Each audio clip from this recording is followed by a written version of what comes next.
నమస్తే, welcome to big debate. నేను షీలా. స్థానిక సంస్థల ఎన్నికలే లక్ష్యంగా ఈరోజు సమరభేరి కాంగ్రెస్ నిర్వహించడం జరిగింది. ఈ నేపథ్యంలో ఏఐసీసీ అధ్యక్షులు ఖర్గే గారి ప్రసంగించడం జరిగింది. మరి స్థానిక సంస్థల ఎన్నికలకు సంబంధించి వివిధ పార్టీల అభిప్రాయాలు ఏ విధంగా ఉన్నాయి, ఓవరాల్గా అసలు ఏ విధంగా జరుగుతుంది అనుకుంటున్నారు, ఏం జరగబోతోంది, మనకు చర్చా కార్యక్రమంలో పార్టిసిపేట్ చేయడానికి మనతో పాటు ఉన్నారు డాక్టర్ విజయ్, బీఆర్ఎస్ సీనియర్ నాయకులు. నమస్కారం అండి, చర్చా కార్యక్రమానికి స్వాగతం. అలాగే డాక్టర్ చరణ్ కౌశిక్ యాదవ్ గారు ఉన్నారు, కాంగ్రెస్ అధికారం నుంచి. నమస్తే అండి చరణ్ గారు. అలాగే బీజేపీ సీనియర్ నాయకులు శ్రీవర్ధన్ రెడ్డి గారు ఉన్నారు. నమస్కారం అండి, చర్చా కార్యక్రమానికి స్వాగతం. అలాగే సీనియర్ జర్నలిస్ట్ ఉన్నారు రెహమాన్ గారు. నమస్కారం అండి. మనం ఫస్ట్ విజయ్ గారితో స్టార్ట్ చేద్దాం. విజయ్ గారు, ఈరోజు ఏఐసీసీ అధ్యక్షులు ఖర్గే స్థానిక సంస్థల ఎన్నికలకు సంబంధించి పార్టీలో ఉత్సాహాన్ని నింపే విధంగా మాట్లాడినట్టు అనిపించింది. సో మీకేమనిపించింది? ఎందుకంటే ఎక్కువగా గత పాలకులు చేసిన దాని గురించి ఆయన ఎక్కువగా ప్రస్తావించడం జరిగింది. వాళ్ళ వర్షన్ వాళ్ళకు ఉంటుంది. సో వాళ్ళు ఏంటంటే రేషన్ కార్డు ఇవ్వకపోవడం కానీ, బియ్యము మేము ఇచ్చింది ప్రజలంతా కూడా అమ్ముకోవడం జరిగింది అని, ఫ్రీ బస్ ఇచ్చాము, ఇలా రకరకాలుగా చెప్పడం జరిగింది. సో ఇవి విన్న తర్వాత మీకు ఏమన్నా భయం అనిపించిందా? అంటే మేము చేయలేకపోయాం, వాళ్ళు చేసిన దాన్ని ఎక్కువగా ప్రచారం చేసుకుంటూ ఉన్నారు, ఇదేమన్నా బ్యాక్డ్రాప్ అవుతుందేమో అని. అసలు ఓవరాల్గా మీరు సభ ఆయనది విన్న తర్వాత ప్రసంగం ఎలా అనిపించింది? నమస్కారం అండి షీల గారు, అదేవిధంగా ప్యానల్లో పాల్గొన్నటువంటి మిత్రులకు అందరికీ కూడా, వివిధ పార్టీల నాయకులకు, హెచ్ఎంటీవీ ప్రేక్షకులందరూ కూడా గుడ్ ఈవినింగ్, సాయంత్రం శుభ సాయంత్రం. సరే, మన ఏఐసీసీ అధ్యక్షుడు, అఖిల భారత కాంగ్రెస్ కమిటీ అధ్యక్షుడు ఖర్గే గారి వాళ్ళ హైదరాబాద్కు నిన్న వచ్చారు. నిన్న వచ్చిన వెంటనే వారి యొక్క అభివృద్ధిని వారి ఎమ్మెల్యేలు ఎట్లా చెప్పారో చూసాం మనము. వారి శాసనసభ్యులు, వారి సీనియర్ పార్టీ వాళ్ళ పార్టీ నాయకులు ఏ రకంగా ఖర్గే గారికి నిరసన వ్యక్తం చేసినారు, ఈరోజు ఏ రకంగా పేపర్ల రిపోర్ట్లు అయినాయి అన్నీ చూసాం కూడా. ఖర్గే గారు మేము వచ్చిన తర్వాత ఏదో అద్భుతం చేసినాం, చాలా ఈ తెలంగాణని ఏదో ఎక్కడో పోయిన తెలంగాణని ఎక్కడో తీసుకొచ్చామని చెప్పేసి వారు చాలా గొప్పలుగా మాట్లాడే ప్రయత్నం చేశారు. అది స్థానిక తెలంగాణ కాంగ్రెస్ పార్టీ నాయకులు వారి ఏ రకంగా ఈ రాష్ట్రాన్ని దోపిడీ చేస్తూ ఉన్నారో ఆ విషయం పట్ల కూడా రేవంత్ రెడ్డి గారి దోపిడీ మీద కానీ, మంత్రుల దోపిడీ మీద కానీ, శాసనసభ్యుల దోపిడీ మీద కూడా తెలంగాణకి ఏ రకంగా నష్టం చేస్తున్నారో చెప్తే కూడా బాగుండేది. వాళ్ళు ఇవాళ జై బాపు, జై భీమ్, జై సంవిధానం అని చెప్పేసి ఏదో కార్యక్రమం తీసుకొని అన్ని రాష్ట్రాలు తిరుగుతూ ఉన్నారు. బూత్ స్థాయి కార్యకర్తలు ఏదో ఉత్సాహపరిచి రేపు రాబోయే రోజుల్లో స్థానిక ఎన్నికల్లో ఎట్లా కాంగ్రెస్ పార్టీని అధికారంలో తీసుకురావాలి ఈ రాష్ట్రంలో అని చెప్పేసి వాళ్ళు ఏదో వాళ్ళ కార్యకర్తలకు సూచించడానికి వచ్చినటువంటి ఇది. కానీ ఆయన వచ్చి రాజకీయపరమైనటువంటి స్టేట్మెంట్లు ఇచ్చి ఆ కార్యక్రమంలో ఏదో చేశాడు. పెద్దలు గౌరవనీయులు అఖిల భారత కాంగ్రెస్ పార్టీ అధ్యక్షులు మల్లికార్జున ఖర్గే గారు ఆగస్టు 26, 2023 రోజున చేవేళ్లలో సేమ్ ఇదే సమయంలో దళిత డిక్లరేషన్ను, ఎస్సీ ఎస్టీ డిక్లరేషన్ని ప్రకటించినటువంటి గొప్ప మహానాయకుడు ఖర్గే గారు. ఖర్గే గారు చెప్పినటువంటి ఈ యొక్క హామీలలో ఏ హామీ నెరవేరిందో ఖర్గే గారు చెప్తారా, తెలంగాణ కాంగ్రెస్ పార్టీ చెప్తారా, ముఖ్యమంత్రి గారు చెప్తారా, మంత్రులు చెప్తారా, ఎవరు చెప్తారో నేను ఈ సందర్భంగా కాంగ్రెస్ అధిష్టానాన్ని, కాంగ్రెస్ నాయకత్వాన్ని, ప్రభుత్వాన్ని నేను ప్రశ్నిస్తా ఉన్నా. ఎస్సీ ఎస్టీ డిక్లరేషన్లో ఎస్సీ ఎస్టీ రిజర్వేషన్ల పెంపు అని చెప్పేసి మాట్లాడారు. ఎక్కడ ఎస్సీ ఎస్టీ రిజర్వేషన్ పెంచారో ప్రభుత్వం చెప్పాలి, కాంగ్రెస్ పార్టీ చెప్పాలి. అదేవిధంగా మేము కేసీఆర్ గారు దళిత బంధుని తీసుకొచ్చి దళితుల్లో ఒక సాధికారతను తీసుకురావాలనేటువంటి ఒక గొప్ప ఆశయంతో మా కేసీఆర్ గారు, తెలంగాణ తొలి ముఖ్యమంత్రి కేసీఆర్ గారు నిర్ణయం తీసుకుంటే దళిత బంధు అనే పథకాన్ని తీసుకొస్తే కాంగ్రెస్ పార్టీ మేము ప్రభుత్వంలో అధికారంలోకి వస్తే అంబేద్కర్ అభయాస్తం అని చెప్పేసి ఈరోజు భస్మాస్త్రాస్త్రాన్ని తీసుకొచ్చింది దళితుల పట్ల. ఈరోజు ఆ రోజు కేసీఆర్ గారు 10 లక్షల రూపాయలు ప్రతి ఒక్క కుటుంబానికి ఇస్తే మేము 12 లక్షలు ఇస్తామని చెప్పేసి ఇదే ఖర్గే గారు హామీ ఇచ్చారు. ప్రత్యేక రిజర్వేషన్లు అన్నారు. అదేవిధంగా అసైన్ భూముల పునరుద్ధరణ అన్నారు, సమాన హక్కులు అన్నారు. అసైన్ భూములను అమ్ముకోవడానికి హక్కులు ఇస్తామని, హక్కులు ఇస్తామని చెప్పి, పోడు పట్టాలు హక్కులు ఇస్తామని చెప్పి అన్నారు. రకరకాల హామీలు ఇచ్చినారు. ఇవాళ వాళ్ళు ఏ హామీ నెరవేర్చారు? ఖర్గే గారు చెప్తారా, ఈ ప్రభుత్వం చెప్తారా, ముఖ్యమంత్రి గారు చెప్తారా? ప్రజలు నవ్వుతా ఉన్నారు. ఇవాళ ఖర్గే గారు పెద్ద మనిషి, ఆయన చాలా 90 సంవత్సరాల వయసున్నటువంటి పెద్ద మనిషి. అంత పెద్ద మనిషి నోటి నుంచి ఇంత పెద్ద దళిత ఎస్సీ ఎస్టీ డిక్లరేషన్ ప్రకటిస్తే ఈ డిక్లరేషన్లో ఒక్కటైనా ఇది ఒక దిక్కుమాల డిక్లరేషన్. ఎన్ని డిక్లరేషన్లు? మైనారిటీ డిక్లరేషన్ అని, అదేవిధంగా కామారెడ్డిలో బీసీ డిక్లరేషన్ అని, కాంగ్రెస్ జాబ్ క్యాలెండర్ అని, అదేవిధంగా ఈ 6 గ్యారెంటీలని, అదేవిధంగా ప్రియాంక గాంధీ గారితో తీసుకొచ్చి ఈ హైదరాబాద్ యూత్ డిక్లరేషన్ అని ఎన్ని రకాల హామీలు ఇచ్చి ఈరోజు ప్రభుత్వం, అది కాంగ్రెస్ పార్టీ తెలంగాణ ప్రజలని నయవంచనకు గురి చేసింది, వాళ్ళ మోసం చేసింది. అడ్డగోలి హామీలతో 6 గ్యారెంటీలు, 420 హామీలు 420 తీసుకొచ్చి ఈరోజు తెలంగాణ ప్రజల నెత్తి మీద ఎలా టోపీ పెట్టినటువంటి పరిస్థితి అండి కాంగ్రెస్ పార్టీది. అలా ఇంత దుర్మార్గమైనటువంటి ఈ భాష మాట్లాడుతున్న ముఖ్యమంత్రి గారు, కాంగ్రెస్ పార్టీ వాదులు, ముఖ్యమంత్రి గారు మీరు రాజ్యాంగం మీద ప్రమాణం చేసినారు. మీ మీద ఏదైనా మాట్లాడితే సోషల్ మీడియాలో మా వాళ్ళు ట్వీట్ చేసినా రీట్వీట్ చేసినా అక్రమంగా రాత్రికి ఎత్తుకెళ్ళి ఇవాళ మీరు అరెస్టులు చేస్తా ఉన్నారు, జైల్లోకి పంపిస్తా ఉన్నారు. మీరు ముఖ్యమంత్రి గారు మీ నోరు ఆది పాయకారణ ఏంటండి ముఖ్యమంత్రి గారు? మీ భాషని ఇంకా కూడా మార్చుకోరా మీరు? మీ అఖిల భారత కాంగ్రెస్ అధ్యక్షుడు ఖర్గే గారు వచ్చినటువంటి మీటింగ్లో కూడా మీ నోరు ఏ రకంగా మాట్లాడుతున్నారు? ఇవాళ ఏం ఈపులు వలగొట్టాలా, ఎత్తుకోపోవాలా, చంపాలా, ఏం భాష అండి మీది రేవంత్ రెడ్డి గారు? మీరు ఒక రాజ్యాంగం మీద ప్రమాణం చేసి ఈరోజు రాష్ట్రానికి ముఖ్యమంత్రిగా ఉన్నారు. మీరు సరే మీరు ఏ రకమైన వ్యక్తులు కావచ్చు, కానీ ఈ రాష్ట్రానికి ముఖ్యమంత్రి, ఆ పదవిని గౌరవిస్తాం మేము. ఆ పదవిని మీరు గౌరవించుకొని నేర్చుకోండి. ఇవాళ మీరు ఏ హామీ నెరవేర్చినారండి? ఇవాళ మీరు 6 గ్యారంటీల్లో ఒక అర గ్యారంటీ మాత్రమే, అది మహిళలకు ఉచిత బస్సు అని చెప్పేసి అదొక్క హామీని నెరవేరుస్తున్నారు తప్ప ఏ హామీ నెరవేర్చలేదు. ఇవాళ నా మహిళలకు ఇవాళ 2500 రూపాయలు మహాలక్ష్మి పథకం తీసుకొస్తామన్నారు. ఎక్కడిచ్చారు? ఇవాళ మహిళలకు తులం బంగారం ఇస్తామన్నారు. ఎక్కడిచ్చారని అడుగుతా ఉన్నారు. ఇవాళ విద్యార్థినులు ప్రియాంక గాంధీ గారి మీద, సోదరిమణి మీద నమ్మి విద్యార్థినులు నమ్మి ఎలా ఓట్లు వేసినారండి? ప్రతి డిగ్రీ చదువుతున్న ప్రతి విద్యార్థినికి, పీజీ చదువుతున్న ప్రతి విద్యార్థినికి స్కూటీలు ఇప్పిస్తామన్నారండి. ఎక్కడ పోయినాయండి మీ స్కూటీలు? మీ హామీలు ఎక్కడ పోయినాయండి? ఖర్గే గారు మీరు ఇచ్చినటువంటి హామీల గురించి మీరు ఎందుకు మాట్లాడట్లేరు? మీరు ఏదో 1-2 హామీలు దాని గురించి మాట్లాడుతున్నారు తప్ప మీరు ఇచ్చినటువంటి అనేక హామీలు, దిక్కుమాల డిక్లరేషన్లు, ఎక్కడే మీరు ఇచ్చినటువంటి హామీలు అక్కడే ఉన్నాయి తప్ప ఏది కూడా ముందుకు వెళ్ళట్లేదు. ఇవాళ ఈ ప్రభుత్వం 30% కమిషన్తో ముందుకు నడుస్తూ ఉంది తప్ప ఈ ప్రభుత్వము వారి యొక్క స్వప్రయోజనాలని ఆలోచిస్తుంది తప్ప ఇక్కడ నుంచి బ్యాగులు మోసుకుని ఢిల్లీకి తీసుకెళ్తున్నారు తప్ప ఈ తెలంగాణ ప్రజలకు ఇచ్చినటువంటి ఏ హామీని కూడా నెరవేర్చలేదండి. ఇవాళ బీసీ డిక్లరేషన్ ఇచ్చారండి కామారెడ్డిలో. కామారెడ్డి 42% రిజర్వేషన్ ఇస్తామన్నారు. 42% రిజర్వేషన్ అమలు చేయకుండా ఎందుకు తాత్సారం చేస్తున్నారని అడుగుతాను. ఇవాళ మేము ఎందుకు దళితులకు అంబేద్కర్ అభయాసం ఇచ్చి 12 లక్షలు ఇస్తామన్నారు, ఎందుకు మీరు దాని హామీ నెరవేర్చలేదని అడుగుతా ఉన్నాం మేము. ఇవాళ వృద్ధులకు 4000 రూపాయలు పెన్షన్ ఇస్తామన్నారు, ఎందుకు ఆ పెన్షన్ ఇవ్వలేదని అడుగుతా ఉన్నారు. ఇవాళ ప్రజలు అడుగుతా ఉన్నారు. ఈ రోజు వితంతులకు, అదేవిధంగా వికలాంగులకు 6000 రూపాయలు పెన్షన్ ఇస్తామన్నారండి. ఎక్కడ వెళ్ళిందండి మీ పెన్షన్? దాని గురించి ఖర్గే గారు ఎందుకు మాట్లాడరు? ఇవాళ ఇప్పుడు ముఖ్యమంత్రి గారు ప్రసంగాన్ని విన్నాం మేము. వారు ఏం మాట్లాడుతున్నారు? ఇది రైతు ప్రభుత్వం అంటున్నాడు. ఈరోజు తెలంగాణ రైతులకు బేడీలు వేసి రైతాంగాన్ని ఈరోజు జైళ్ల పాలు చేసి కోట్ల చుట్టూ తిప్పి ఈరోజు అవమానపరుస్తున్నటువంటి ప్రభుత్వం కాంగ్రెస్ ప్రభుత్వం అండి. ఇవాళ ముఖ్యమంత్రి గారికి సొంత నియోజకవర్గం కొడంగల్ నియోజకవర్గంలో ఓట్లు వేసి రాజకీయ భిక్ష పెట్టినటువంటి ఆ కొడంగల్ లగచర్ల గిరిజన ఆడబిడ్డలని ఈరోజు ఆడబిడ్డలను చూడకుండా లాఠీలు జులిపించి వారికి సంఖ్యలు వేసి జైలుకు పంపించినారండి. వారు ఈరోజు అదే పాలమూరు నుంచి రాజోలి మండలంలో పెద్ద ధనవాడ గ్రామానికి సంబంధించినటువంటి రైతులకు సంఖ్యలు వేశారండి. ఈరోజు ఈ సమాజంలో తెలంగాణ రాష్ట్రంలో ఎవరు అడిగినా, ఎవరు ప్రశ్నించినా అక్రమ అరెస్టులు. వారు ఏం మాట్లాడారండి? 6 గ్యారంటీలతో పాటు 7వ గ్యారంటీ ఏం చెప్పారండి? ప్రజాస్వామ్యం, స్వేచ్ఛ అని చెప్పేసి మాట్లాడారు ముఖ్యమంత్రి గారు, కాంగ్రెస్ పార్టీ అధిష్టానం. ఇవాళ ఎవరు మాట్లాడినా, నోరు వ్యక్తి ఎవరు ప్రజాస్వామికవాదులు ఎవరు మాట్లాడినా అక్రమంగా అరెస్ట్ చేస్తున్నారండి. ఇదేనా మీ ప్రజాస్వామ్యం? ఇదేనా మీ 7వ గ్యారంటీ అని అడుగుతారు. ఇవాళ మేము ఎక్కడ వేసిన గొంగడ అక్కడే ఉంది. ఏ రకమైనటువంటి హామీలు నెరవేర్చలేదు. ఇవాళ యువ వికాసం అన్నారు, యువ వికాసం పోయింది. నిరుద్యోగ భృతి అన్నారు, నిరుద్యోగ భృతి అయింది. ఈరోజు జాబ్ క్యాలెండర్ అన్నారండి. సిగ్గుండాలే ముఖ్యమంత్రి గారికి, కాంగ్రెస్ పార్టీ నాయకులకు. 60,000 ఉద్యోగాలు ఇప్పినామని చెప్పేసి నోరు పట్టకుండా మాట్లాడుతున్న ముఖ్యమంత్రి గారు. ఎక్కడ మీరు నోటిఫికేషన్ వేశారండి? 2023 డిసెంబర్ 7న ఈ రాష్ట్రంలో కాంగ్రెస్ పార్టీ సర్కారు కొలువు నెరవేరిందండి. సర్కారు వచ్చినప్పటి నుంచి ఎన్ని ఉద్యోగాలకు ఉద్యోగ నోటిఫికేషన్ ఇచ్చారు, ఎన్ని ఉద్యోగాలకు పరీక్షలు నిర్వహించారు, ఎన్ని ఉద్యోగాలకు మీరు ఇవాళ పరీక్షలు నిర్వహించి రిజల్ట్ ఇచ్చారు చెప్పాలి మీరు. ఇవాళ ఎవరికో పుట్టిన పిల్లని మా బిడ్డ అని చెప్పేసి పెట్టుకోవడానికి సిగ్గనిపించడం లేదా కాంగ్రెస్ పార్టీ నాయకులకు?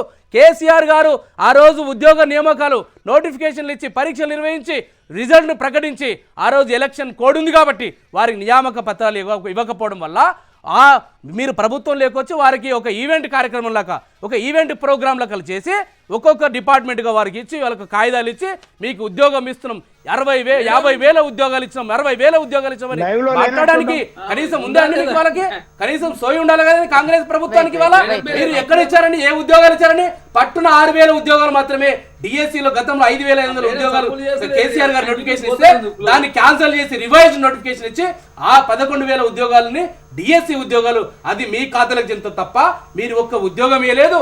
ఒక నిరుద్యోగులకు ఈరోజు ఉద్యోగాలు లేవు. ఇవాళ నిరుద్యోగులు ఎదురు చూస్తూ ఉన్నారు. నిరుద్యోగులు ధర్నా చేస్తుంటే వాళ్ళ మీద ఈరోజు అక్రమంగా అరెస్టులు చేశారండి. తెలంగాణ వ్యాప్తంగా నిరుద్యోగ యువతని ఇవాళ ఎక్కడ ప్రశ్నిస్తారని చెప్పేసి, ఎక్కడొచ్చి మా మీద దాడి చేస్తారని చెప్పేసి నిరుద్యోగ యువతని హౌస్ అరెస్టులు చేస్తారంటే ఇదా వీళ్ళ ప్రజాస్వామ్యం, ఇదా వీళ్ళ 7వ గ్యారంటీ? ఎందుకు మాట్లాడతారు? అనేక హామీలు ఇచ్చి ఖర్గే గారు మీరు ఇచ్చినటువంటి హామీలు ఎందుకు నెరవేర్చలేదని ఈరోజు మీరు ముక్కు నెరవేరాలి. ఇవాళ ముఖ్యమంత్రి గారు తెలంగాణ ప్రజలకు క్షమాపణ చెప్పాలి. మీరు ఒక్కటంటే ఒక హామీ నెరవేర్చకుండా తెలంగాణ ప్రజలని ఈరోజు మీరు వారు మాట్లాడుతున్నారండి 9,000 కోట్ల రూపాయలు ఇచ్చామంటున్నారు. వారు అధికారంలోకి వచ్చిన తర్వాత ఒకే ఒక సీజన్ రైతు బంధు రైతు భరోసా ఇచ్చి 15,000 రైతు భరోసా ఇస్తారు మన ఎకరాకి. వరంగల్ రైతు డిక్లరేషన్ లో ఏం చెప్పారండి? ఇవాళ ఈ రోజు 15,000 ఇస్తాం హామీ ఇచ్చి తోక ముడిచి అలా 12,000 స్థానిక ఎన్నికలు వస్తూ ఉన్నాయి కాబట్టి ఈ సీజన్ మాత్రమే మీరు ఇచ్చి 2024లో 2025లో వానాకాల సీజన్ రబీ సీజన్ ఎందుకు ఎరగొట్టారండి? ఈ రోజు ఒక్కొక్క రైతుకి 4 ఎకరాలను ఒక్కొక్క రైతుకి ₹1,00,000 రైతు భరోసా. చరణ్ కౌశిక్ యాదవ్ గారు, సో ఇవాళ జరిగిన ఒక నిమిషం ఆగండి విజయ్ గారు చాలా సేపు మాట్లాడారు.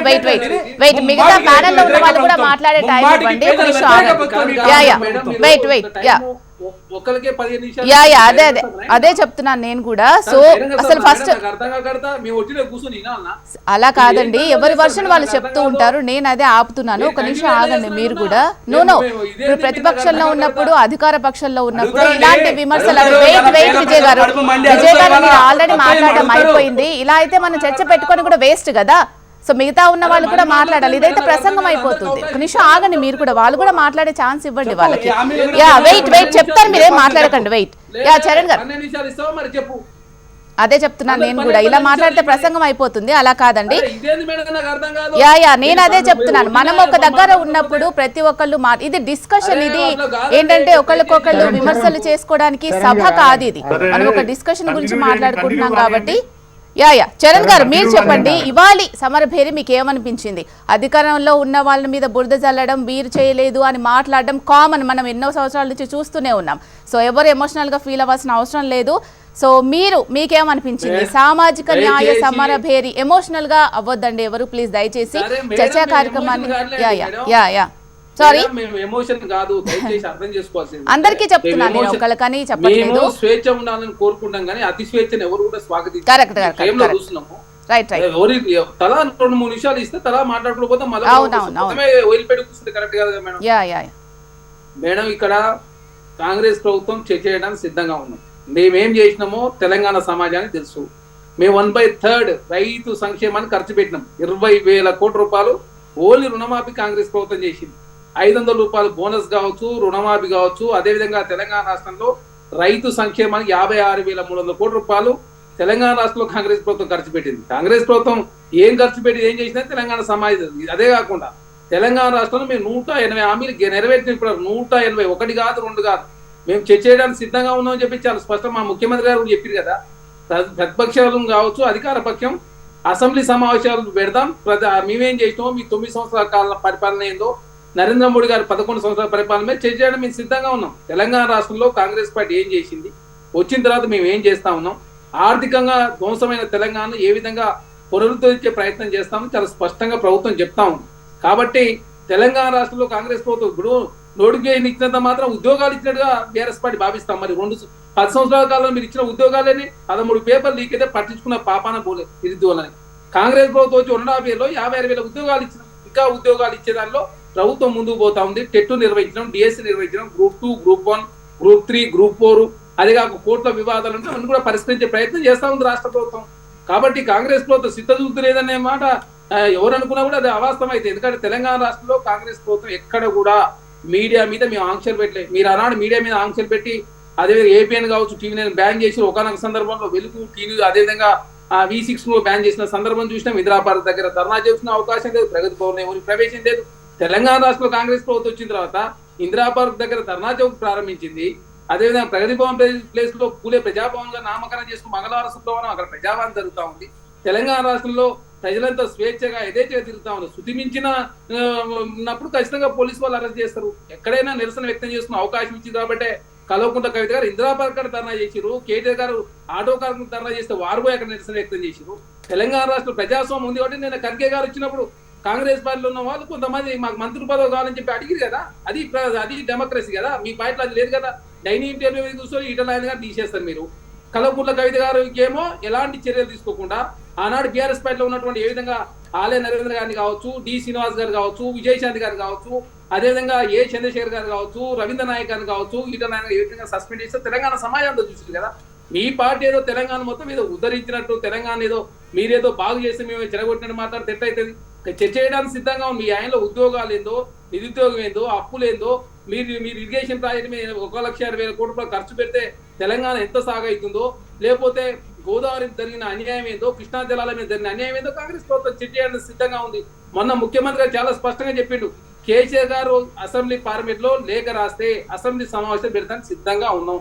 గోదావరి జలాల మీద ఒకరోజు, కృష్ణా జలాల మీద ఒకరోజు మాట్లాడదామని చెప్పేసి చాలా స్పష్టంగా ముఖ్యమంత్రి గారు చెప్తే కేసీఆర్ గారు మాట్లాడకుండా హరీష్ రావు గారు స్పందిస్తారు. హరీష్ రావు గారు ఎవరు? బీఆర్ఎస్ నేతనా లేకపోతే బీఆర్ఎస్ పార్టీ అధ్యక్షుడా? వారికి ఏం సంబంధం? వారు బీఆర్ఎస్ నేతలుగా వాళ్ళు మాట్లాడుకుంటారు.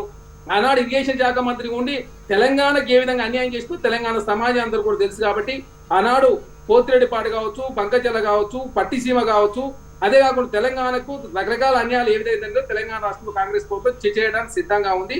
తెలంగాణ రాష్ట్రంలో కాంగ్రెస్ ప్రభుత్వం ఇచ్చిన ప్రతి హామీ నెరవేర్చే ప్రయత్నంలో మేము ముందుకు పోతా ఉన్నాం.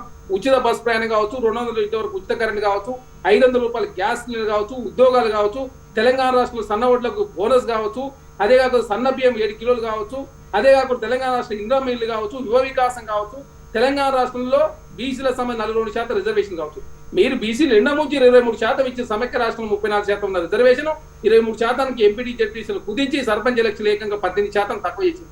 మున్సిపల్ ఎలక్షన్ 50% ఇచ్చే అవకాశం కూడా మున్సిపాలిటీలో 50% ఇవ్వకుండా బీసీలు ఎండముంచింది మీరే కదా, మేము కాదు కదా. దానిలో భాగంగా కాంగ్రెస్ ప్రభుత్వం 15 నెలల కాలం పాటు టైం వృధా అయినా లేదు. తెలంగాణ రాష్ట్రంలో బీసీకి ఇచ్చిన ప్రతి హామీ నెరవేర్చే ప్రయత్నంలో 42% ఇవ్వడం కోసం ఉద్యోగాల్లో ఒక బిల్లు, అదే చట్టసభలో ఒక బిల్లు కోసం తెలంగాణ రాష్ట్రంలో అసెంబ్లీలో బిల్లు పెట్టి గవర్నర్ ఆమోదం తర్వాత రాష్ట్రపతి పంపినాం. రాష్ట్రపతి గారు 3 నెలల లోపు నిర్ణయం తీసుకోవాలి. ఇప్పుడు పార్లమెంట్ సమావేశాలు ప్రారంభం కాబోతా ఉన్నాయి. కేంద్రం మీద కూడా తెలంగాణ రాష్ట్ర కులగణన చేసిన తర్వాత జంతర్ మంతర్ దగ్గర బీసీ సంఘాలు ధర్నా చేస్తే మేము కాంగ్రెస్ పార్టీగా మా ముఖ్యమంత్రి గారిపై అక్కడ మద్దతు ఇచ్చి కేంద్రం మీద నరేంద్ర మోడీ గారు జనగణనలో కులగణన పెట్టని చెప్తే నరేంద్ర మోడీ గారు ప్రభుత్వం దిగొచ్చిన పరిస్థితి. మీరు ఆనాడు జంతర్ మంతర్ దగ్గర రాలేదు, బీసీ బిల్లు పాస్ అవుతున్న మీరు అసెంబ్లీలో లేరు.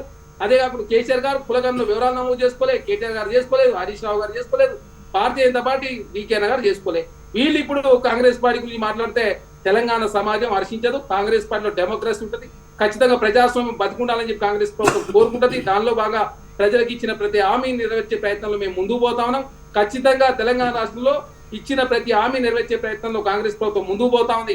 ఆర్థికంగా రాష్ట్రం చిక్కిపోయింది. ఇప్పటికే దేశవ్యాప్తంగా కావచ్చు, గ్లోబలైజేషన్ లో భాగంగా ఇన్ఫ్లేషన్ రేటు భారతదేశంలో కావచ్చు, ప్రపంచవ్యాప్తంగా యుద్ధాలు కావచ్చు, అదేవిధంగా రాష్ట్రాల ఆదాయం గణనీయంగా తగ్గడం కావచ్చు. దీని మూలంగా కొంత కాంగ్రెస్ ప్రభుత్వం ఇచ్చిన హామీలు కొంత లేట్ అవుతుండొచ్చు కాక, కానీ ఇచ్చిన ప్రతి హామీ నెరవేర్చే ప్రయత్నంలో మేము ముందుకు పోతా ఉన్నాం. తెలంగాణ రాష్ట్ర ఎడ్యుకేషన్ కమిషన్ ఏర్పాటు చేసినాం, అదే కాకుండా రైతు కమిషన్ ఏర్పాటు చేసినాం, అదే కాకుండా Telangana skill university, sports university అన్ని బీసీలు నియమించి తెలంగాణ రాష్ట్రంలో ఎడ్యుకేషన్ రంగాన్ని ప్రక్షాళన చేసే ప్రయత్నంలో ముందుకు పోతా ఉన్నాం.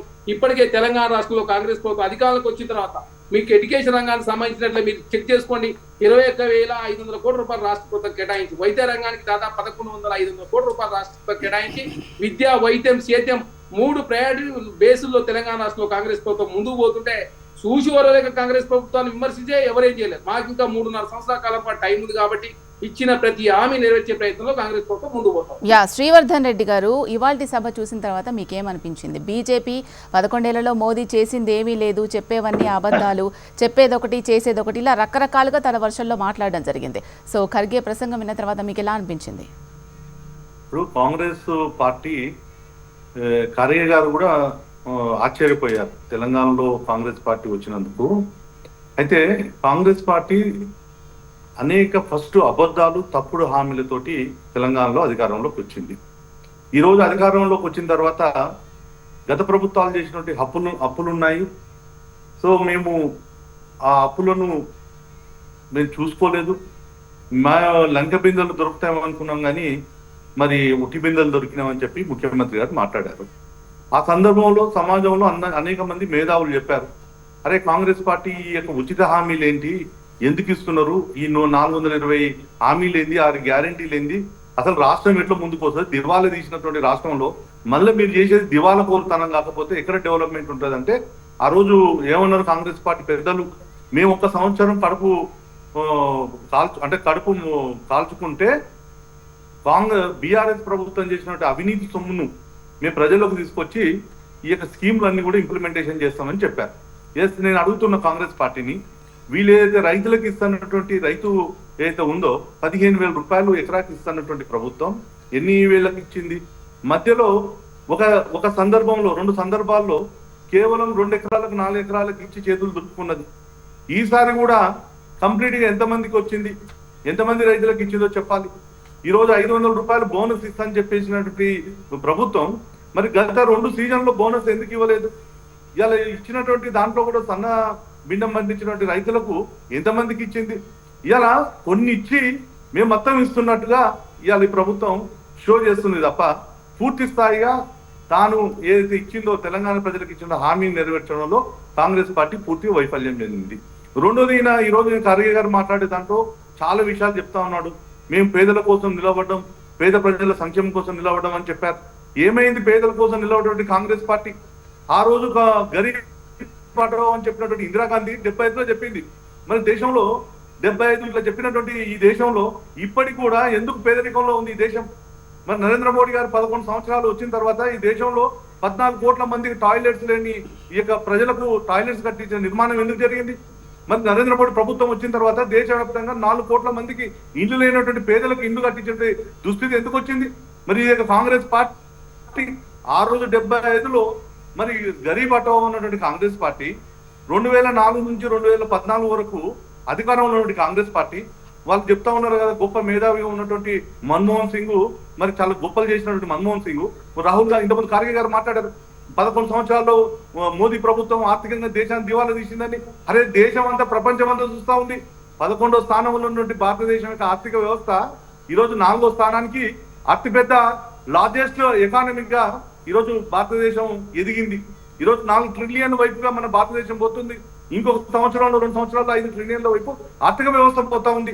Make in India, made in ఇండియాలో తర్వాత ఈరోజు FUOలు కావచ్చు, రకరకాలైనటువంటి ఏజెన్సీలు ఈ దేశంలో స్టార్ట్ చేసి కోట్లాది మంది యువకులకు ఈ దేశంలో ఉన్నటువంటి ఎవరైతే మేధావులు ఉన్నారో వాళ్ళందరికీ స్టార్టప్ల పేరుతోటి అనేక మంది కోట్ల జాబులు సృష్టించింది నరేంద్ర మోడీ గారి ప్రభుత్వం. 2014లో మాట్లాడినటువంటి సందర్భాలు ఏదైతే ఉందో ఎన్నికల ముందు, ఆ రోజు మోడీ గారు ఏదైతే కాంగ్రెస్ ప్రభుత్వం 10 సంవత్సరాల్లో ఏదైతే అవినీతి చేసిందో దేశంలో, మరి ఎక్కడ చూసినా కూడా నిత్యం అవినీతి భారీ స్కాములు కనిపించిన సందర్భంలో ఈ దేశం నుంచి పోయినటువంటి అవినీతి సొమ్మును, ఈ దేశం నుంచి బయటికి తీసుకుపోయినటువంటి సొమ్మును తీసుకొని వస్తే మరి కోట్లాది మంది అకౌంట్లలో 15 లక్షల రూపాయలు అంటే పంచుతే వచ్చేటువంటి పరిస్థితి ఉండే అని చెప్పి మాట్లాడారు. ఈ రోజు వాళ్ళు జన్ధన్ అకౌంట్ లో ఏదైతే పేదలు ఉన్నారో 60 కోట్ల మందికి పైన పేదలకు జన్ధన్ అకౌంట్లు చేసి మొదటిసారిగా ఒక పేదవాడు బ్యాంకర్ తన ఇంటికి వచ్చి తన యొక్క అకౌంట్ను ఓపెన్ చేసి కేంద్ర ప్రభుత్వం ఏదైతే ఇస్తున్నటువంటి నిధులు ఏదైతుందో ట్రాన్స్పరెన్సీగా లబ్ధిదారుని చేసేటువంటి పనిని నరేంద్ర మోడీ ప్రభుత్వం చేసింది. అదే రాజీవ్ గాంధీ గారు అధికారంలో ప్రధానమంత్రిగా ఉన్నప్పుడు ఏం చెప్పాడు? కేంద్రం ₹1 ఇస్తే క్షేత్రస్థాయికి వచ్చినప్పుడు 15 పైసలు వస్తున్నాయి, మధ్యలో అందరూ కూడా దళారీలంతా కూడా ఈ యొక్క డబ్బులు తింటున్నారని చెప్పేసి స్వయంగా ప్రధానమంత్రిగా ఉన్న రాజీవ్ గాంధీ ఆ రోజు చెప్పారు. కానీ ఈ రోజు ఢిల్లీలో మనం కూర్చొని బటన్ నొక్కితే లబ్ధిదారుని అకౌంట్లోకి ఎక్కడ ఏ మీడియేషన్షిప్ లేకుండా ఒక డిజిటల్ విప్లవం తీసుకొని వచ్చేసి ఈరోజు అందరికీ కూడా దేశం యొక్క ఫలాలు అన్ని వర్గాలకు అందేసే అభివృద్ధిని నరేంద్ర మోడీ గారి ప్రభుత్వం చేస్తా ఉన్నారు. మళ్ళీ ఇక్కడికి వచ్చి ఖర్గే గారు ఇంకా మేము పేదల గురించి ఇవి చేశాం అవి చేశామని అంటున్నారు. మేము అడుగుతున్నాం, తెలంగాణలో ఇంతకుముందు మిత్రుడు చెప్పాడు ఏది మేము ఎడ్యుకేషన్ లో విప్లవాత్మకమైన మార్పులు తీసుకొచ్చినాను. నేను అడుగుతా ఉన్నా, రేపు ఉదయం రండి, మీరు HMTV వాళ్ళు రండి, కాంగ్రెస్ నాయకులు రండి. నేను అడుగుతున్న షాద్ నగర్ నా సొంత నియోజకవర్గంలో ఒక సంవత్సరంన్నర నుంచి ప్రభుత్వ పాఠశాల మౌలిక వసతుల కోసం రాష్ట్ర ప్రభుత్వం ₹1 ఖర్చు పెట్టిందా? ఈ రోజు కేంద్రం ఇచ్చినటువంటి PM శ్రీ నిధులలో ఈ యొక్క పాఠశాలకు వచ్చిన నిధులతోటి ఈ యొక్క పాఠశాల యొక్క రూపురేఖలు మారుస్తుంది.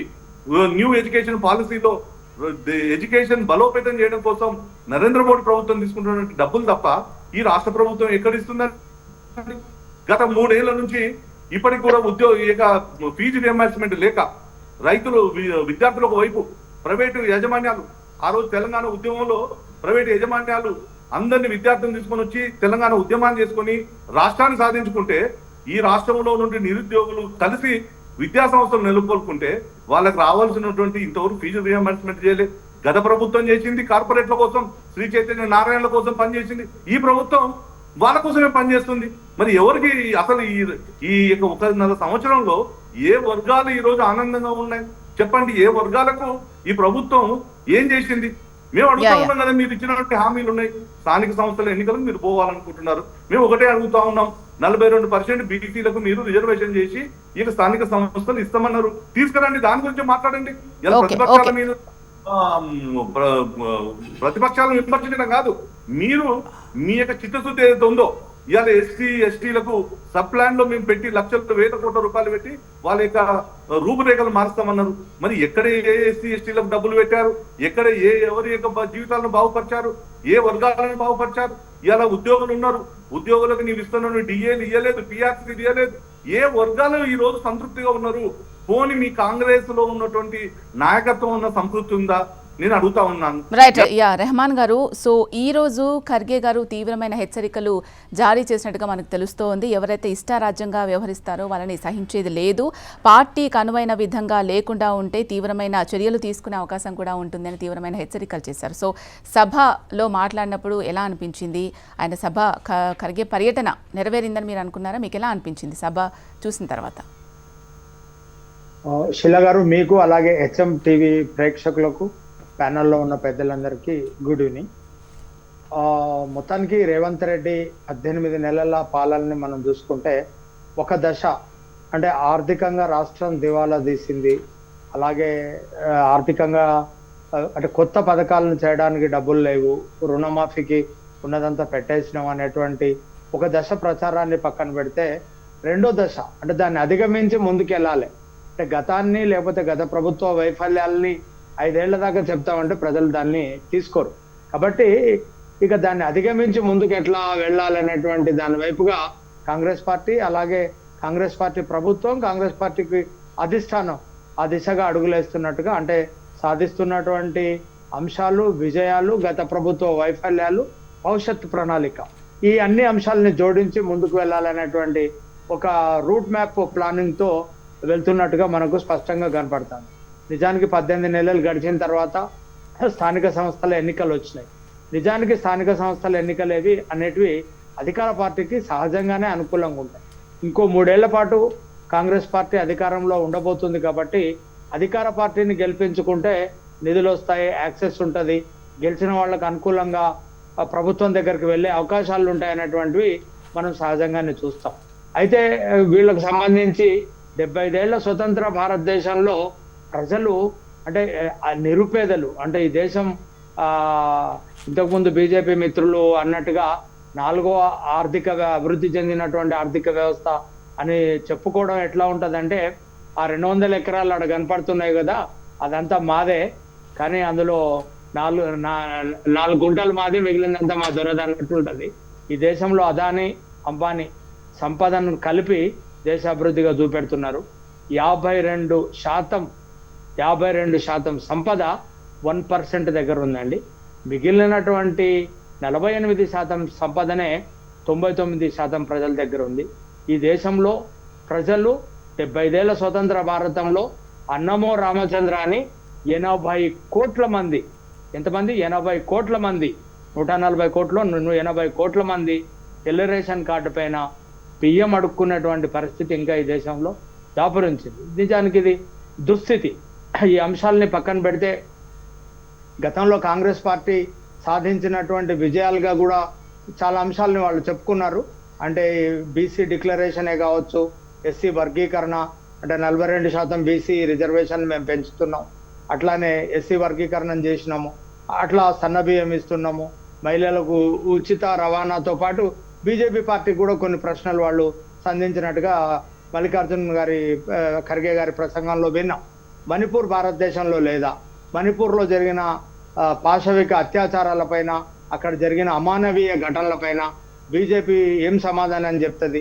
నరేంద్ర మోడీ గారి ప్రధాని హోదాలో ఇంతవరకు అక్కడ ఎందుకు పర్యటించలేదు? ఎందుకు అక్కడ ప్రజలకు భరోసా కల్పించలేదు? భారతదేశ అంతర్భాగంగా మణిపూర్ లేదా అనేటువంటి ప్రశ్నను ఆయన సంధించడం జరిగింది.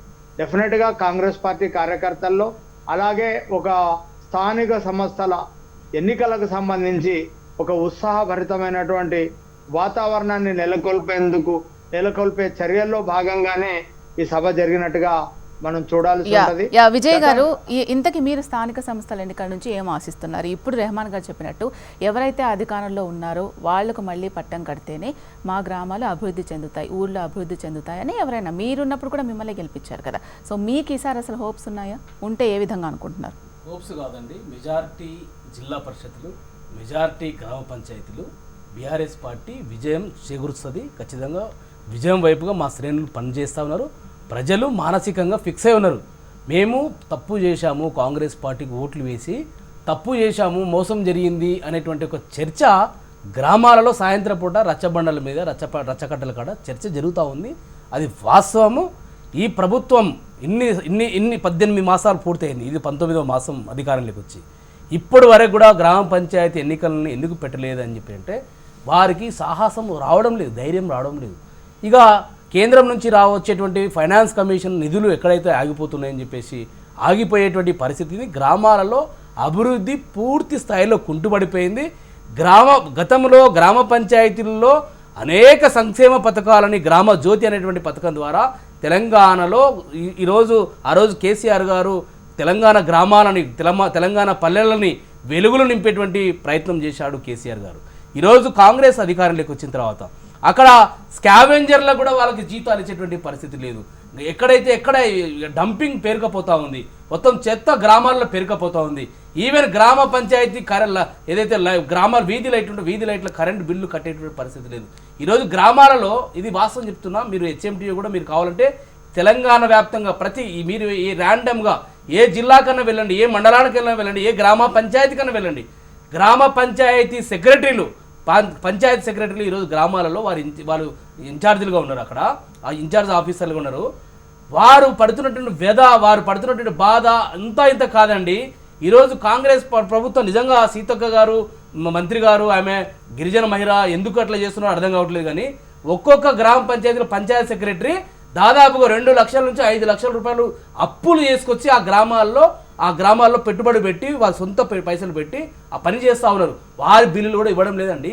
ఈరోజు గ్రామ పంచాయతీలను నిర్వీర్యం చేసింది కాంగ్రెస్ సర్కార్ అండి. ఇవాళ తక్షణమే గ్రామ పంచాయతీ ఎన్నికలు పెడితే గ్రామాలలో ఎక్కడ అసలు గ్రామ ప్రజలు, వృద్ధులు, మహిళలు, విద్యార్థులు, యువకులు, మొత్తం సబ్బండ వర్గాలు ఈరోజు కాంగ్రెస్ పార్టీకి వ్యతిరేకంగా ఓటు వేయడం కోసం కంకణం కట్టుకొని ఉన్నారు. ఇవాళ గ్రామాలలో ఈ ప్రభుత్వానికి చిత్తశుద్ధి లేదు. ఇంకోటి రేవంత్ రెడ్డి గారు చాలా పెద్ద స్టేట్మెంట్, రాజకీయ స్టేట్మెంట్ ఇచ్చారు. ఇందాక మేము గతంలో సెప్టెంబర్లో 17వ తారీఖు రోజు తుక్కుగూడలో మేము తీసుకొచ్చి అధికారంలోకి వస్తామని చెప్పాము, అధికారంలోకి వచ్చినాము. కల్లిబొల్లి మాటలు హామీలు ఇచ్చి రేపు రాబోయే ఎన్నికల్లో తెలంగాణ నుంచి 100 అసెంబ్లీ స్థానాలంట, 15 పార్లమెంట్ స్థానాలంట. నవ్వుతారు కాదు. నేను నిజంగా రేవంత్ రెడ్డి గారికి చిత్తశుద్ధి ఉంటే, కాంగ్రెస్ ప్రభుత్వానికి చిత్తశుద్ధి ఉంటే ఇవాళ 10 మంది ఎమ్మెల్యేలని సంతల్లో పశువుల లెక్కలు కొన్నారు కదా బీఆర్ఎస్ పార్టీ ఎమ్మెల్యేలని, వారితో రాజీనామా పెట్టించండి. వారితో రాజీనామా పెట్టించి 10 స్థానాల్లో 1 స్థానం గెలిచినా కూడా నిజంగా మీరు 100 స్థానాలు గెలిచారు. వారికి ప్రజలు నమ్మే పరిస్థితి లేదు, వారికి ఓట్లు వేయరు ప్రజలు.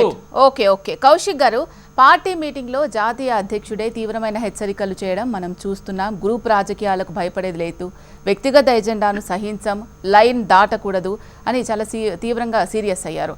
సో ఏం జరుగుతోంది పార్టీలో అనేది ఒకటి ప్రజలు నిశితంగా గమనిస్తున్నారు. దీనికి మీరేం చెప్తారు?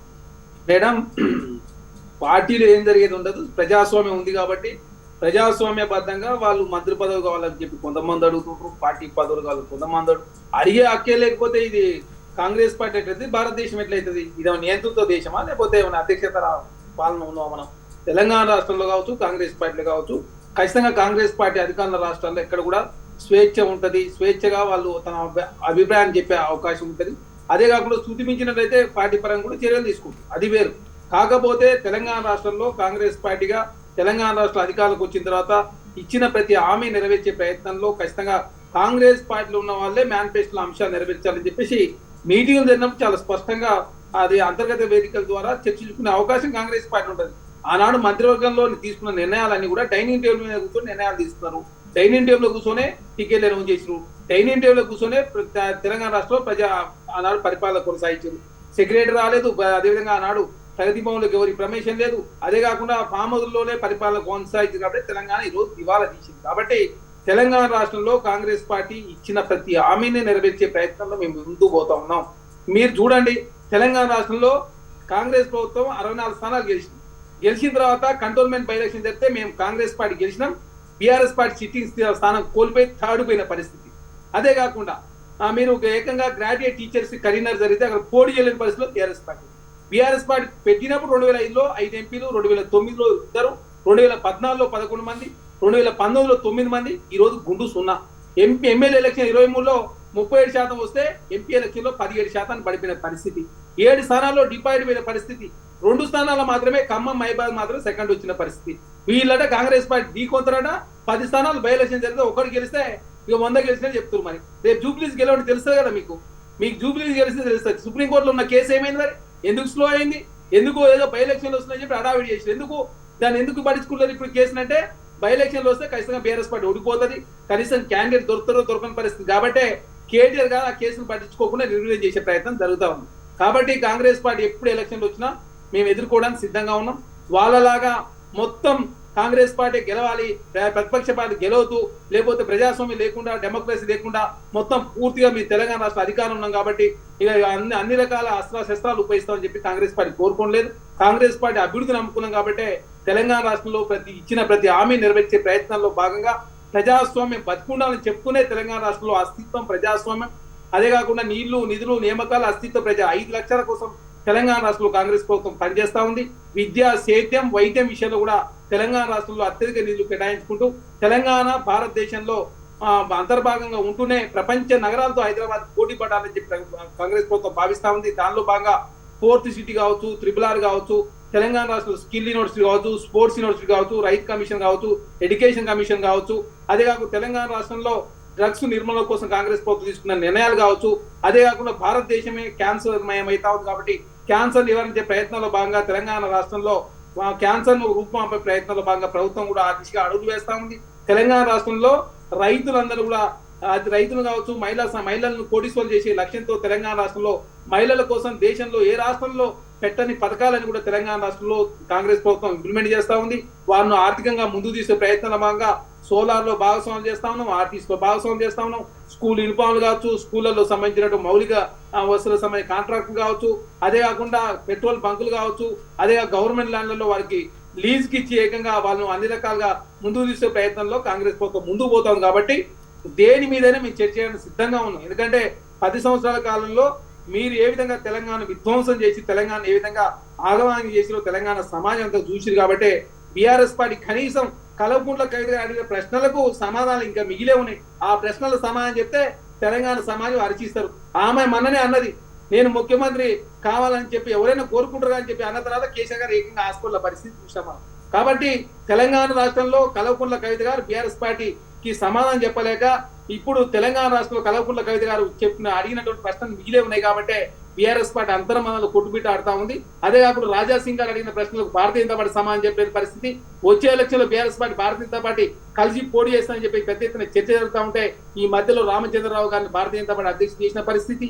తెలంగాణ రాష్ట్రంలో చాలా మంది పోటీ పడ్డప్పుడు కూడా బీసీని ముఖ్యమంత్రి చేస్తారని చెప్పిన భారతీయ జనతా పార్టీ బీజేపీ నేత చేయలేదు, కౌన్సిల్లో బీసీ చేయలేదు, రాష్ట్ర అధ్యక్షులు బీసీ చేయకుండా తెలంగాణ రాష్ట్రంలో బీసీని మోసం చేసే ఉద్దేశంతో భారతీయ జనతా పార్టీ ముందుకు పోతాం. కాబట్టి కాంగ్రెస్ ప్రభుత్వం ఎలక్షన్ లేట్ అయినా కూడా బీసీలకు ఇచ్చిన హామీ నెరవేర్చే ప్రయత్నంలో భాగంగా 16 నెలల కాలం పాటు కాంగ్రెస్ ప్రభుత్వం తెలంగాణ రాష్ట్ర ఎలక్షన్ పెట్టకుండా బీసీలకు ఇచ్చిన హామీ నెరవేర్చే ప్రయత్నం కాంగ్రెస్ ప్రభుత్వం చేస్తాం. కాబట్టి బీసీ సమాజం అంతా కూడా హర్షాతిరేకాలు వ్యక్తం చేస్తూ దేశంలో కాంగ్రెస్ పార్టీ రాహుల్ గాంధీ గారు తీసుకున్న నిర్ణయం మూలంగానే దేశంలో జనగణన కులగణన జరుగుతుందని చెప్పేసి బీసీలకు చట్టసభ రిజర్వేషన్ వచ్చే అవకాశం ఇప్పుడే ఈ సందర్భం ఆసనమైందని చెప్పేసి తెలంగాణ సమాజం కావచ్చు, భారతదేశ ప్రజలు కూడా చర్చించుకుంటాను. కాబట్టి అనవసరంగా కాంగ్రెస్ పార్టీ బదనాం చేసే ప్రయత్నం Bharatiya Janata party BRS party చేస్తామని ఖచ్చితంగా ఈ లిమిటేషన్ మీద ముఖ్యమంత్రి గారు మాట్లాడితే జాతీయ స్థాయిలో చర్చ అయింది. సౌత్ ఇండియాకు నష్టం జరుగుతుందంటే 20% అన్ని రాష్ట్రాలకు ర్యాండమ్ ఇస్తామని చెప్పి కేంద్ర ప్రభుత్వం ఒప్పుకున్న పరిస్థితి.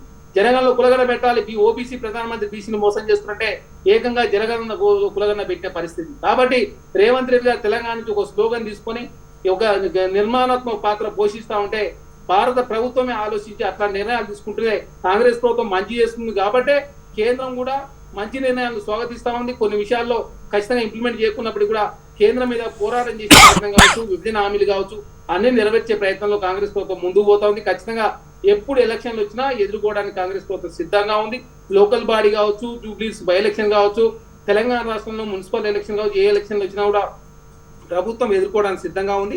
ఇచ్చిన ప్రతి హామీ నెరవేర్చే ప్రయత్నాలు మేము ముందుకు పోతా ఉన్నాం. ప్రజాస్వామ్యయుతంగా, ప్రజాస్వామ్యబద్ధంగా, రాజకీయ కక్ష కారుణ్యాల తావు లేకుండా తెలంగాణ రాష్ట్రంలో ప్రజా పరిపాలన కొనసాగుతూనే ఉంటది. భవిష్యత్తులో కూడా ఇంకా కాంగ్రెస్ ప్రభుత్వం 10 సంవత్సరాల కాలం పాటు ఉండాలని చెప్పి ప్రజలు కోరుకుంటారని చెప్పేసి ఈ రోజు ఖర్గే గారు మాట్లాడారు, రేవంత్ రెడ్డి గారు మాట్లాడారు. కాబట్టి ఖచ్చితంగా కాంగ్రెస్ ప్రభుత్వం 10 సంవత్సరాల కాలం పాటు తెలంగాణ రాష్ట్రంలో ఆనాడు చితికిపోయిన తెలంగాణను బాగు చేసే ప్రయత్నంలో భాగంగా అనుభవం ఉన్నటువంటి మంత్రులంతా కూడా తెలంగాణను అభివృద్ధి పదవులు ముందుకు తీసే ప్రయత్నంలో ముందుకు పోతా ఉన్నారు. కాబట్టి అనవసరంగా కాంగ్రెస్ ప్రభుత్వం బదనాలు చేసే ప్రయత్నం BRS party Bharatiya Janata party చేస్తా ఉంది. రైట్. శ్రీవర్ధన్ రెడ్డి గారు, మొన్న అసెంబ్లీ ఎన్నికల్లో 8 సీట్లు, పార్లమెంట్ ఎన్నికల్లో 8 ఎంపీ సీట్లు.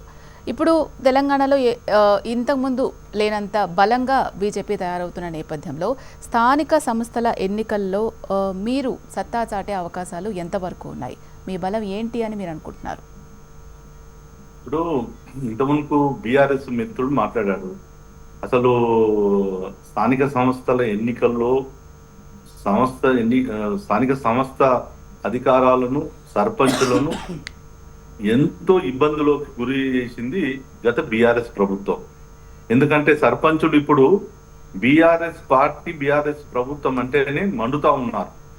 సరే, ఆ రోజు రేవంత్ రెడ్డి గారు ఈ యొక్క స్థానిక సంస్థల్లో సర్పంచులకు అందరికి అండగా ఉంటాడని చెప్పేసి ఆ రోజు ఆయన ఇది కూడా ఒక హామీ ఇచ్చాడు. కానీ ఈ ప్రభుత్వం వచ్చినాక కూడా మరి గతంలో సర్పంచులుగా పనిచేసినటువంటి వాళ్ళు ఏదైతే ఆ గ్రామాలకు నిధులు అభివృద్ధి కోసం పెట్టినటువంటి ఖర్చు ఒక్కొక్క సర్పంచ్ 5 లక్షల నుంచి 10 లక్షల నుంచి 25 లక్షల వరకు ప్రభుత్వం నుంచి వాళ్ళకు రావాల్సినటువంటి సొమ్ము ఉంది. ఇలా గత బీఆర్ఎస్ ప్రభుత్వం ఇవ్వలే, ఈ ప్రభుత్వం వచ్చినాక ఇచ్చేటువంటి పరిస్థితిలో లేదు. అట్లనే గతంలో ఫీజు రియంబర్స్మెంట్ గత 3 సంవత్సరాల నుంచి బీఆర్ఎస్ ప్రభుత్వం ఇవ్వలే, ఈ ప్రభుత్వం వచ్చిన 2 అకాడమిక్ల నుంచి ఈ ప్రభుత్వం ఇవ్వలేదు.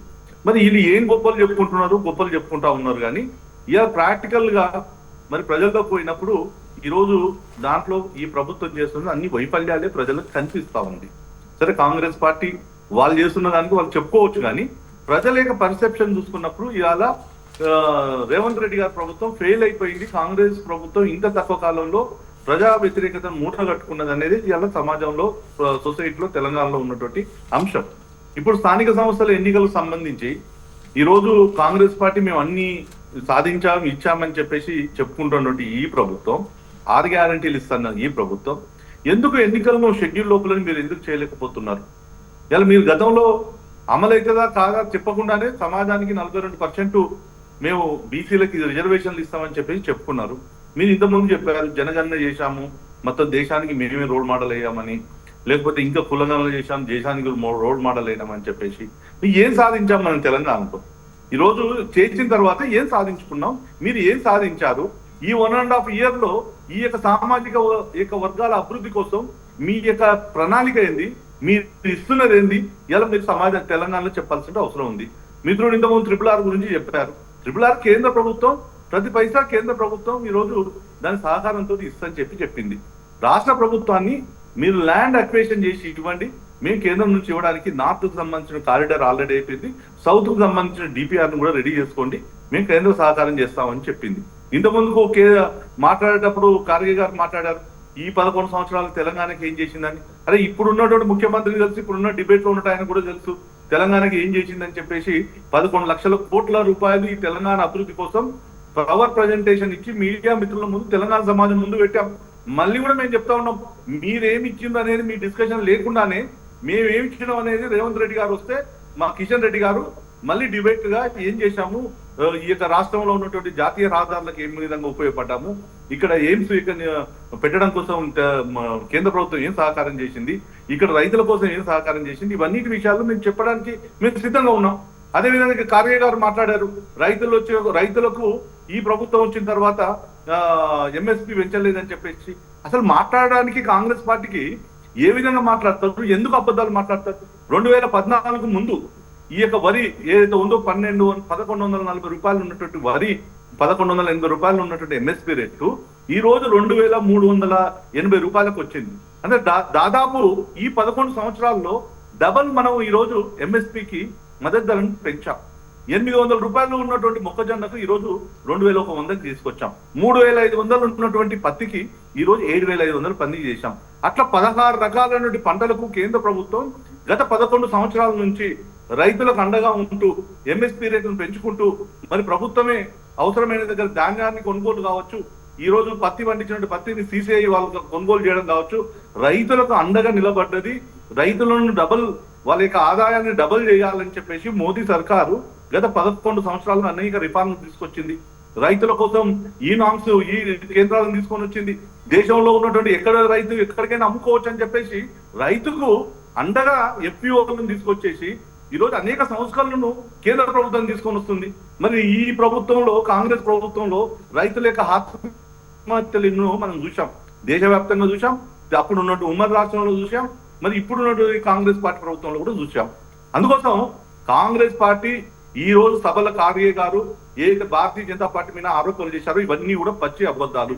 ఎస్ మీరు చెప్పుకోవాలనుకున్నది చెప్పుకోండి, కానీ బీజేపీ మీద చేసినట్టు ఆరోపణలు ఏవి కూడా వాళ్ళు చేసినవన్నీ కూడా పచ్చి అబద్ధాలు. రెండోది రేపు స్థానిక సంస్థల ఎన్నికల్లో ఇలా ప్రజలు కాంగ్రెస్ పార్టీ వైఫల్యం చెందింది. ఒకవైపు బీఆర్ఎస్ ప్రభుత్వం ఇంత ముందుకు మనం చూసాం 34 సీట్లు ఉన్నటువంటి బీఆర్ఎస్ ప్రభుత్వం పార్లమెంట్ ఎన్నికలకు వచ్చినప్పుడు 0 పర్ఫార్మెన్స్ వచ్చింది. ఇవాళ వాళ్ళ యొక్క బీఆర్ఎస్ పార్టీలో అస్తిత్వం కోసం పోరాటాలు జరుగుతూ ఉంది. ఆ పార్టీలో నాయకత్వం మధ్యలో జరుగుతున్న పరిస్థితి కుమ్ములాటలు చూస్తా ఉన్నారు. తెలంగాణలో కూడా ఇవాళ ప్రజలు బీజేపీ వైపు స్పష్టంగా చూస్తున్నట్టు అంశం. రేపు స్థానిక సంస్థల ఎన్నికల్లో భారతీయ జనతా పార్టీ మంచి పర్ఫార్మెన్స్ చేస్తుంది. ప్రజలు కూడా బీజేపీ వైపు ఉన్నారు. ఇంత ముందుకు నేను అడుగుతున్న మహేష్ గౌడ్ అంటే ఆయన ఇవాళ PCC ప్రెసిడెంట్, ఆయన ఏ హోదాతో పెట్టుకున్నారు? ఆయన పార్టీకి ఉన్నటువంటి సీనియారిటీ కావచ్చు, కమిట్మెంట్ తో వాళ్ళ PCC ప్రెసిడెంట్ చేసుకున్నారు. ఇలా రామచంద్రరావు గారు గత 40 సంవత్సరాలుగా భారతీయ జనతా పార్టీ ఒక సిద్ధాంతం కోసం నిలబడి ఉన్నాడు. నక్సలైట్లతో పోరాటం చేశాడు, ఎన్నో పోరాటాలు చేసి ఒక మేధావి. ఈ రోజు ఒక అనేక సమస్యల మీద పోరాటం, స్టూడెంట్ లీడర్ నుంచి మరి ఆయన ఉద్యమాలు చేసుకుంటూ ఈ యొక్క యాంటీ సోషల్ ఎలిమెంట్స్ తో పోరాటం చేస్తూ ప్రాణాలకు మరి పన్నంగా పెట్టి ఒక సిద్ధాంతం కోసం నిలబడేటువంటి గొప్ప నాయకుడు. ఇలా ఈ యొక్క ఎంతో బూస్టింగ్ ఇస్తుంది. బీజేపీ అంటే కార్యకర్తలకు సిద్ధాంతం కోసం నిలబడేటువంటి ఒక పార్టీ. మేము ఈ రోజు మా యొక్క రామచంద్రరావు గారు ఒక మేధావిగా అనేక రకాలుగా అడ్వకేట్ జనరల్ గా, సీనియర్ అడ్వకేట్ గా మరి వారు ఈ పార్టీకి కావచ్చు, ఈ సమాజంలో మరి తాను ఎమ్మెల్సీగా ఉన్నప్పుడు ఈ యొక్క యువకుల యొక్క గొంతుగా కావచ్చు, ఉద్యోగ ఉపాధ్యాయ వర్గాల యొక్క సమస్యల మీద పోరాటం చేసిన, నిరంతరం చేసినట్టు ఒక నాయకుడు. ఈ రోజు అందరూ కూడా రాష్ట్రంలో కాంగ్రెస్ బీజేపీ కార్యకర్తలు అందరం కూడా మేము హీరోలం అయ్యామని చెప్పేశారు. రామచంద్రరావు గారి ఎన్నికతో ప్రతి బీజేపీ కార్యకర్త ఈ రోజు హీరోనే. ఈ కాంగ్రెస్ పార్టీ మీద రైట్ రెహమాన్ గారు, ఇవాళ అధిష్టానం అయితే సీరియస్ వార్నింగ్ ఇవ్వడం మనం చూసాము. సో ఈ నేపథ్యంలో తెలంగాణ కాంగ్రెస్ లో మార్పు వస్తుందంటారా? మీకేమనిపిస్తోంది? నిజానికి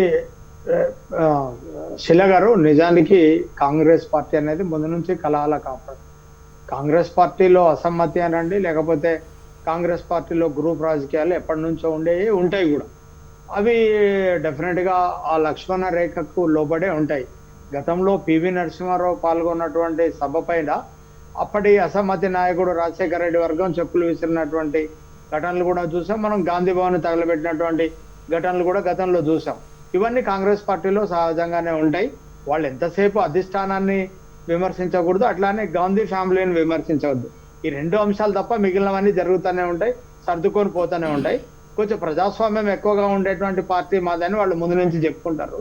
డెఫినెట్గా అంటే ఆ మేరకు అంటే ఆయా ప్లాట్ఫామ్లలో వాళ్ళ గలం విలిపించే అవకాశం ఉండడం అనేది పొలిటికల్ పార్టీల్లో డెఫినెట్గా దాన్ని ఆహ్వానించదగ్గ పరిణామమే.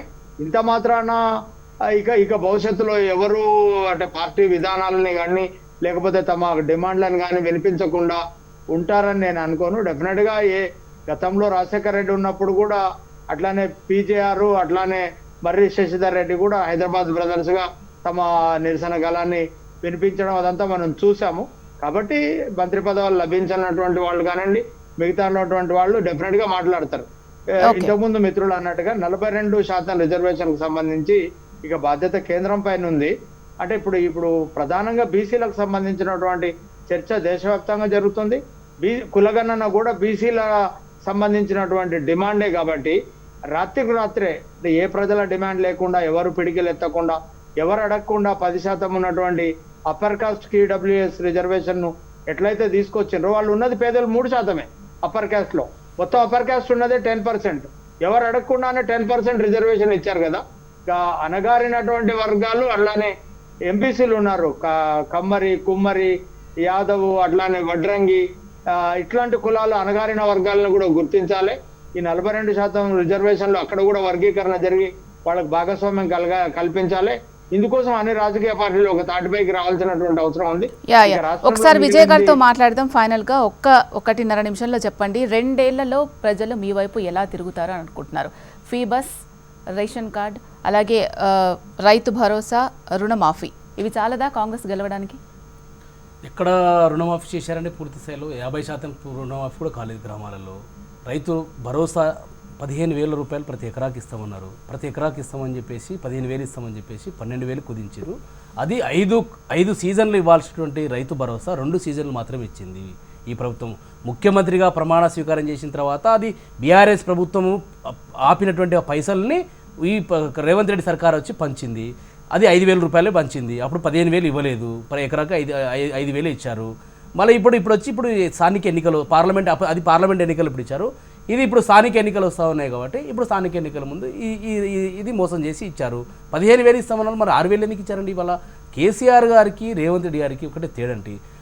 కేసీఆర్ గారు పంటకు ఈ యొక్క రైతు బంధు ఇచ్చాడు. ఇప్పుడు రేవంత్ రెడ్డి గారు ఎన్నికలకు రైతు భరోసా ఇస్తా ఉన్నాడు. కాబట్టి ఇది పూర్తి స్థాయిలో రైతు వ్యతిరేక ప్రభుత్వము. ఇంకా మిత్రుడు చరణ్ కౌశిక్ గారు రైతు బోనస్ ఇస్తున్నామని చెప్పేసి అన్నాడు.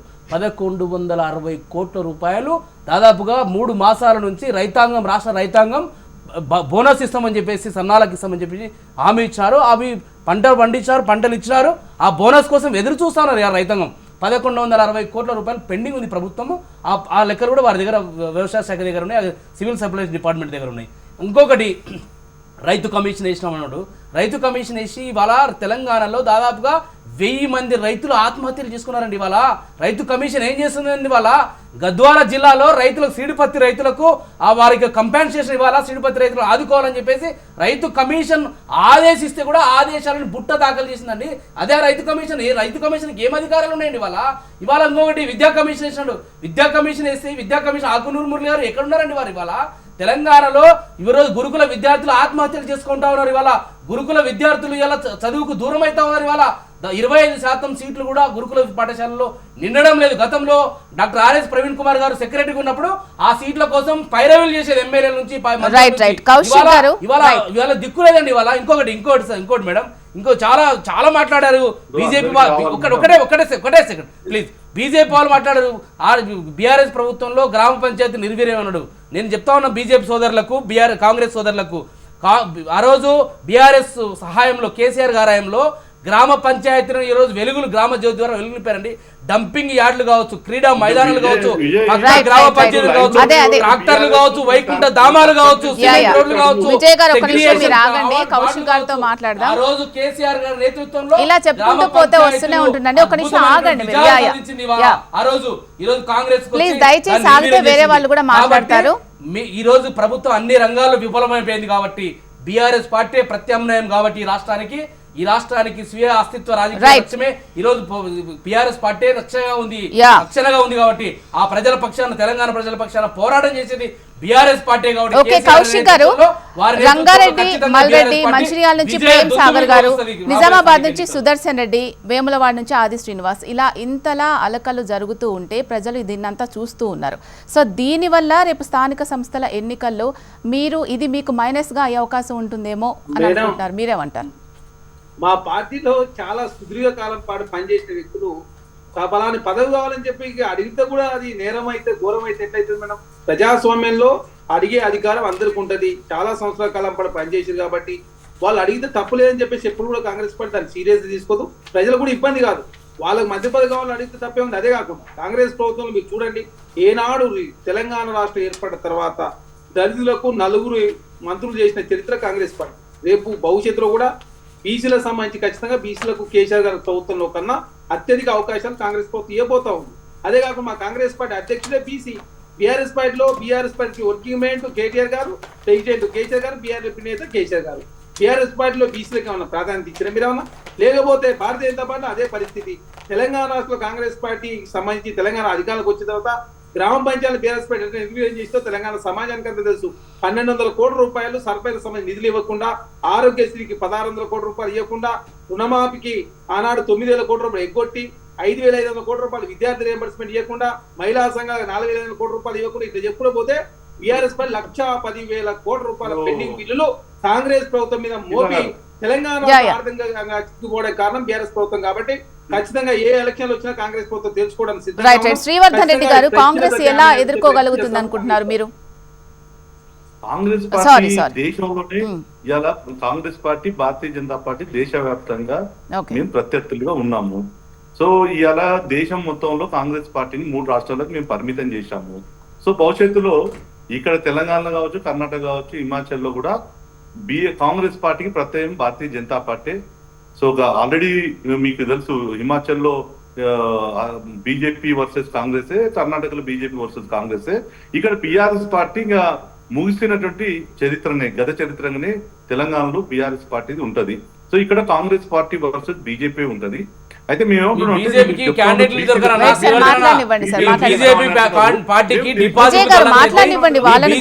అభ్యర్థులు కరువైతారు, వెతుక్కోండి మీరు ఫస్ట్, మీరు వెతుక్కోండి. అందుకే ఇవాళ మీరు బీజేపీ అధ్యక్ష నియామకమే ఈ రాష్ట్రంలో బీజేపీ స్థానం మీద వెళ్ళిపోయింది. 2% రిజర్వేషన్ ఇస్తారు, అది 9వ షెడ్యూల్ చేర్చండి అని చెప్పేసి మాట్లాడే కాంగ్రెస్ పార్టీ ఇక్కడ అధికారంలోకి వచ్చినాక ఎందుకు బీసీలకు సరైనటువంటి రిజర్వేషన్లు మంత్రుల్లో ఎందుకు మంత్రిమండలికి తీసుకోలేకపోయింది? మేము అదే అడుగుతా ఉన్నాం. మేము అధికారంలోకి వస్తే మా ప్రధానమంత్రి గారు వచ్చి ఇక్కడ తెలంగాణలో ముఖ్యమంత్రిని బీసీని చేస్తామని చెప్పాం. దానికోసం పార్టీకి ఇవాళ మొన్నటి వరకు రేవంత్ రెడ్డి గారు ముఖ్యమంత్రి, బీసీసీ ప్రెసిడెంట్ ఉండే, ఆయన ముఖ్యమంత్రి అయినా బీసీని తీసుకొచ్చి పెట్టి రైట్. స్థానిక సంస్థల ఎన్నికల్లో ఎవరు ఏ విధంగా సత్తా చాటుతారనేది వేచి చూద్దామండి. సో ఓకే, విజయ్ గారు, చరణ్ కౌశిక్ గారు, శ్రీవర్ధన్ రెడ్డి గారు, రెహమాన్ గారు, మీ అందరికీ కూడా థ్యాంక్ యూ సో మచ్ చర్చా కార్యక్రమంలో పార్టిసిపేట్ చేసినందుకు. ఇది వాటి బిగ్ డిబేట్. చూస్తూనే ఉండండి హెచ్ఎం టీవీ. నమస్తే.